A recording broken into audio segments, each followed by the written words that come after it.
بابا عايز اتكلم معاك، عندي شغل فقول لي بسرعه. كل خروجات صحابي بقت خناقات، ان هم يشوفوا حد ويتخانقوا معاه، حاجه اسمها جولات. وبيضغطوا عليا ان انا اعمل كده. اكيد اكيد. انا الواد اللي هناك ده هتلكك له عشان اخش معاه جوله واتخانق معاه.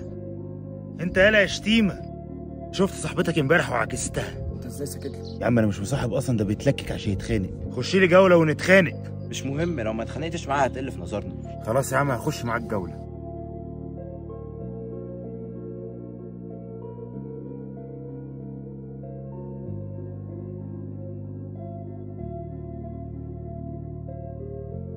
ايه ابني؟